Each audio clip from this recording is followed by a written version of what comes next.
All right, back to Trailtime Confessions, episode 5. I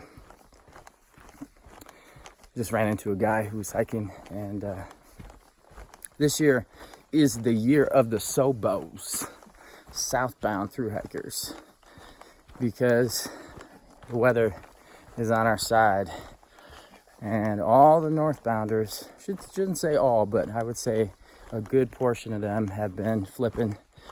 You know, a lot of them got to Kennedy Meadows, and just the snow in the Sierras was just way too much. So a lot of them flipped up to the border and are coming south now.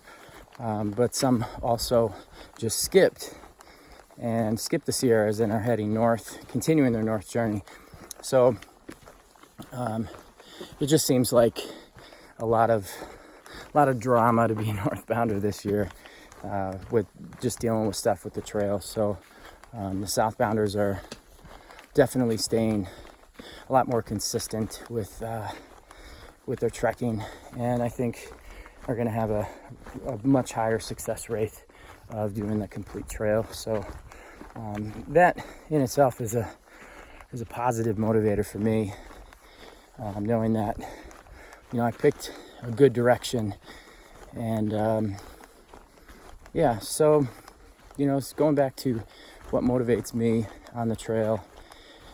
You know, you're dealing with a lot of emotions, and this is as much of an inner journey than it is an outward adventure, because what you're learning about yourself here on the trail is honestly, it's really hard to explain unless you've done it. But, you know, thinking about my life and thinking about, you know, what's meaningful to me, and you know, coming off the White Pass to Trout Lake section. I did that with my brother, and that was probably one of the most memorable times that I've ever had with my brother, and just in general. It was so much fun, and just hanging out with Bo and hiking together, and, you know, getting through those miles together and pushing through.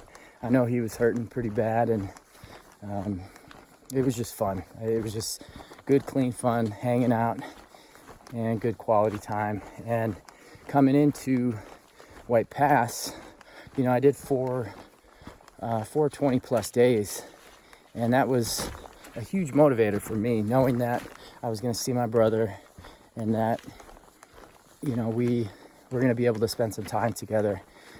So, you know, that experience is what it's all about in life, is spending good quality time with people. And I'm very thankful, grateful that he was able to come out and hang out with me on the trail. And, you know, just a couple other simple things that motivate you to keep going. These damn mosquitoes is one, because if you stop, they freaking swarm you. So that's a motivator to keep going on the trail.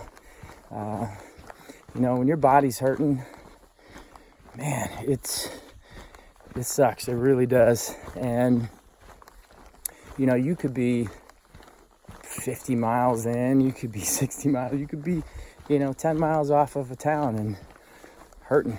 And there's just something you gotta freaking dig down and inside and grab and hold on to, and you know, it's that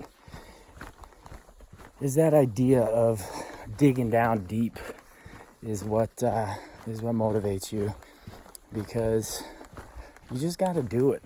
That's really what it's all about. But, you know, having some good food, that's why my pack is so heavy. Food motivates me for sure. You know, just accomplishing your goals for the day, what you set out to do for your mileage. And even if you don't accomplish or hit your miles, it's still okay. You know, you went through an amazing terrain, saw some amazing views, and are really, this hike, it's just, oh man, it's so hard to explain. It's just wonderful. Just the people and the people you meet, people you talk to. I just met this guy, Horchata is his trail name. And he actually gave me a whole bag of Mexican horchata mix. And I think he just didn't want to carry the weight anymore. But I'm excited to add that to my shakes because I do love me some horchata. But the guy is, celebrating his 70th birthday on the trail. And, he said something to me that really stood out. And he said, I don't want to be that guy in a freaking home on my deathbed.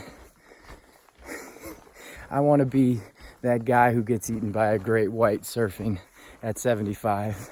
And I was like, that's honestly, that's the way to go. I mean, if you're still trucking at that age and still being fit, still doing things to challenge your mind and your body, and honestly, things that are super fun like that at that age, and you go out, there better be a celebration of your life.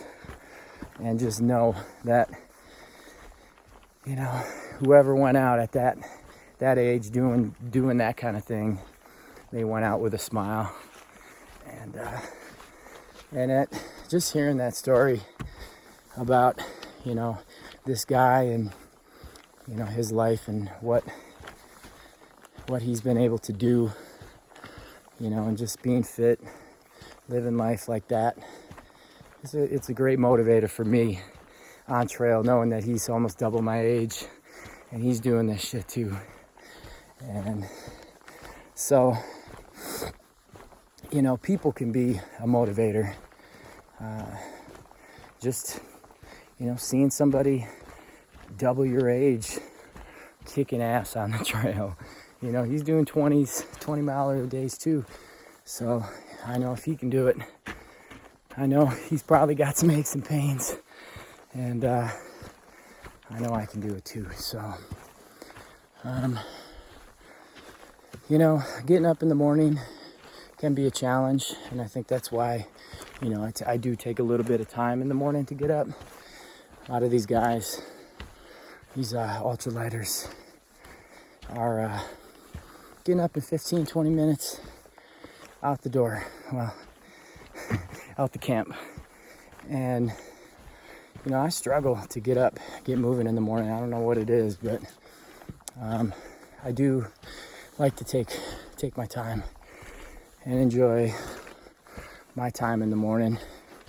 Just make sure my body's ready, drink some tea, feel my body properly, stretch out a little bit instead of just rushing to get my tent up, not eat, and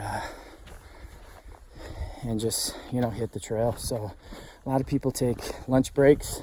I don't. A lot of people hike till noon, take an hour lunch. I've just been breaking when I need to, eating when I need to, and hiking till I can't hike anymore. And that's been my strategy. I don't know if it's a good one, but it works for me. So, oh man, getting close to the end. I don't know, about 60 some miles to go. So I stayed with a group last night, and they're all mostly southbounders, and they're planning on doing 30 miles today. So we'll see how many I get. I'd like to do quite a bit today, actually, because it is supposed to rain tomorrow, and it would be nice to get into Cascade Locks on Thursday and just have an extra day off to heal the legs, even if I'm just camping for the day. Friday I plan on picking up a car and getting lined up. I'm still keeping the beard, but I'm just, getting some shape to it. And I'm gonna get my hair nice and short for Oregon. It's probably gonna get hot and lots of mosquitoes. So just want to clean up a little bit after I completed a state, celebrate a little bit in Portland, and eat some good food, meet some good people, and hang out with some friends. And should be fun. So I plan on hitting the trail again to start Oregon next week, Tuesday. So that will be episode 6 for me. So I'll fill you guys in on how my little excursion through Portland was, and fill you guys in and let you guys know, what to expect for Oregon from me. So I also plan on putting together an album for Washington for photos and videos, and then updating my YouTube account and my Instagram over these next 5 days in Portland, once I get on some fast Wi-Fi, which would be nice. So, but yeah, man, this is a long episode. So I'm gonna get going here and try to get some miles back on the trail. So until next week, this is Trail Time Confessions, episode 5. Take care, guys.